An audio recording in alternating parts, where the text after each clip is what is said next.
públicos no es ilegal si fueron electos popularmente, aunque algunos lo consideran una falta de ética.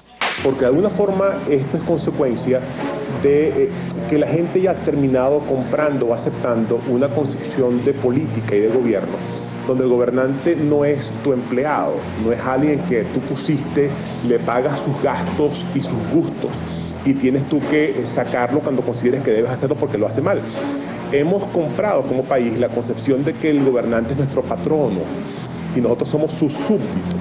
Entonces él nos puede regañar, nos puede gritar, porque al fin y al cabo él es el que manda, ¿no? Entonces, consecuencia de esa distorsión de la percepción de la relación gobernante-gobernado, empezamos a comprarle lo que el gobernante quiere. Por ejemplo, ¿quién puede estar más cerca de mí para ayudarme que mi papá, o que mi esposa, o que mi hijo? Y olvidamos de que la fidelidad familiar va a estar por encima de la necesaria fidelidad ciudadana, que implica transparencia en la rendición de cuentas, implica que tú seas neutral para juzgar, y no lo puedes ser cuando eres dependiente familiarmente o consanguíneamente. Entonces, es muy posible que los pueblos lleguen a estar tan enfermos políticamente que terminen comprando ese tipo de perversiones. Entonces el gobernante lance a su hijo o lance algún día a su perro y la gente decía, bueno, al fin y al cabo es bien cercano a él, vamos a escogerlo. No deja por eso de ser una perversión social, no deja por eso de ser un tipo de corrupción política. La definición jurídica elemental de nepotismo en nuestro país es corruptela política, caracterizada por el favoritismo familiar, por la dispensa de honores, dignidades, cargos y prebendas a los parientes y amigos.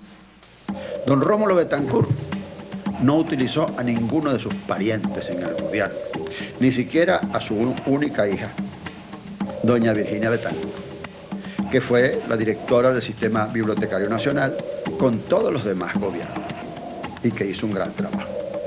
Luego don Raúl Leoni tampoco utilizó a ninguno de sus muchachos ni a sus muchachas, ni a su familia inmediata.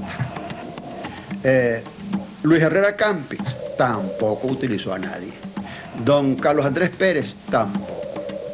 Jaime Lucinche tampoco. El único que utilizó a uno de sus hijos y a uno de sus...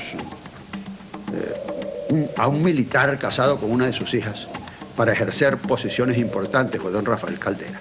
De modo que el único que utilizó el nepotismo fue don Rafael Caldera durante el tiempo de la democracia representativa entre 1958 y 1998.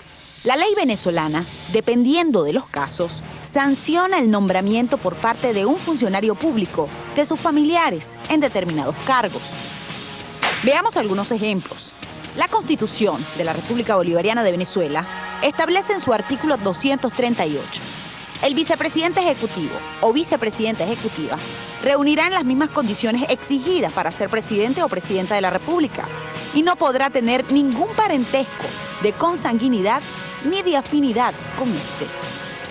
Otro caso, la Constitución del Estado Zulia dice en su artículo 80: para ser secretario general de gobierno se requieren los mismos requisitos que se exigen para ser gobernador del estado y no podrá estar vinculado por parentesco con este dentro del 4º grado de consanguinidad o 2º de afinidad.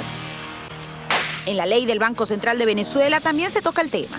El artículo 18 dice: los requisitos que deben reunir los candidatos a integrar el directorio del BCB son los siguientes. En el punto 4.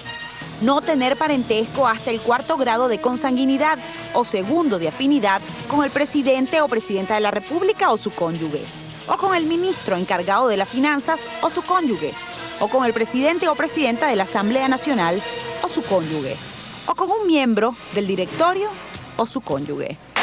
Yo creo que en el ciudadano no ha tenido ninguna importancia, ¿verdad? Pero sí en el ejercicio del poder, sí en el ejercicio del gobierno, en el desorden, en la corrupción, en los robos, en la mala administración, como es normal. Si tú aceptas que la única regla, el único criterio para estar en el gobierno es la cercanía, la lealtad, el factor consanguíneo con el gobernante, tú estás privando a la gente de que cuente con los elementos más valiosos para resolver el problema.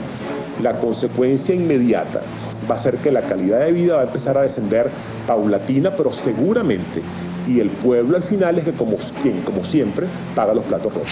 el venezolano que ya se había ido acostumbrando a despersonalizar el poder, que ya se había ido acostumbrando a través de 70 años, después de los 70 y tantos años después de la muerte de Gómez, que quien los gobernaba era el presidente de la República y no como antes, que quien lo mandaba era el general tal o cual, se está retrocediendo al siglo XIX, el siglo más ruinoso de la historia de Venezuela, entre la colonia y el siglo XX.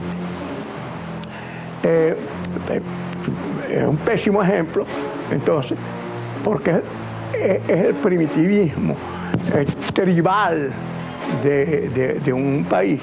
Venezuela entonces Venezuela, que ya se había ido modernizando en ese sentido, ha retrocedido a niveles casi africanos.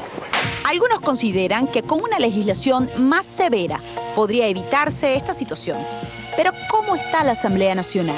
Su presidenta, Cilia Flores, tiene algunos familiares en cargos públicos. A su hermano Vladimir Flores en el cargo de director de seguridad de la Asamblea. A su nuera Magali Gutiérrez Viña como directora general del despacho de la presidencia de la Asamblea Nacional. Cargo que ocupó hasta el año pasado su consuegra, Magali Viña Castro. Su prima, Numidia Flores, es directora general de Desarrollo Humano de la Asamblea Nacional. Su sobrino, Carlos Eric Malpica Flores, es director general de Administración en la Cancillería venezolana. Organismo dirigido por el ministro del Poder Popular para Relaciones Exteriores, Nicolás Maduro. Nepotismo, ¿cómo interpretarlo? ¿Como un retroceso en nuestra sociedad? ¿Como un mal al que podríamos llegar a acostumbrarnos? ¿O como un tipo de corrupción?